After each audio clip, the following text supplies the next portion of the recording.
Getting a divorce in Rhode Island is actually simpler than you might think.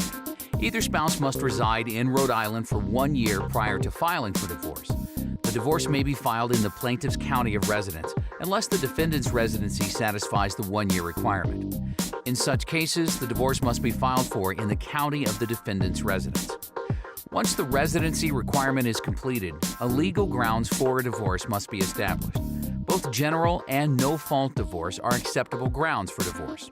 The no-fault reasons are irreconcilable differences which have caused the irremediable breakdown of the marriage, or living separate and apart without cohabitation for 3 years. The general reasons are impotence, adultery, abandonment and presumed dead, alcoholism and/or drug addiction, willful desertion for 5 years or less within the discretion of the court, cruel and inhuman treatment, bigamy, and gross neglect.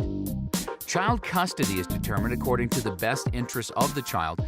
Reasonable visitation should be granted to the non-custodial parent unless harmful to the child. Considerations set by the statute or for joint custody in Rhode Island.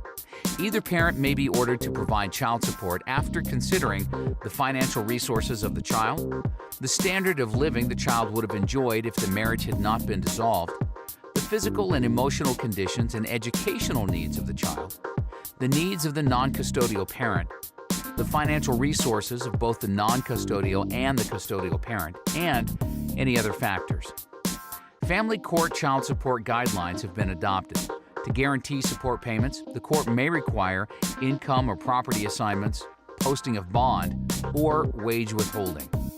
There is an official child support guidelines form which must be filed in cases involving children. Rhode Island is an equitable distribution state. Separate property owned before the marriage and any gifts or inheritances are not divided.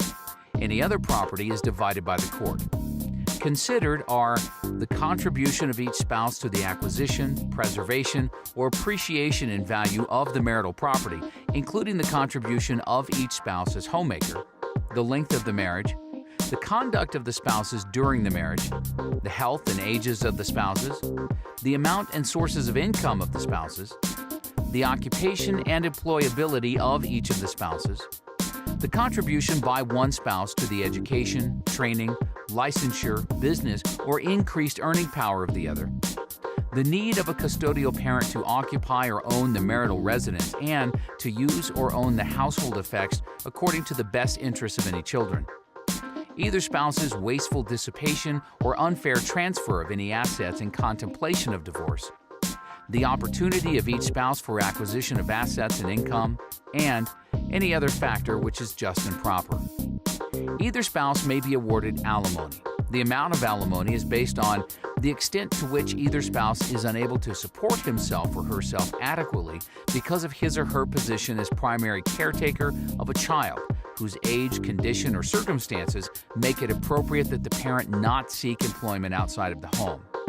The extent to which either party is unable to support himself or herself, the extent to which a spouse was absent from employment while fulfilling homemaking responsibilities, the extent to which a spouse's education may have become outmoded and his or her earning capacity diminished, the time and expense required for a supported spouse to acquire the appropriate education and training to develop marketable skills and become employed, the probability, given the spouse's age and skills, of completing education and training and becoming self-supporting, the standard of living during the marriage, the opportunity for either spouse for the future acquisition of capital assets and income, the ability of the supporting spouse to pay, the length of the marriage, the conduct of the spouses during the marriage, the health, age, station, occupation, amount and sources of income, vocational skills, and employability of the spouses, the liability and needs of the spouses, and any other factors which are just and proper.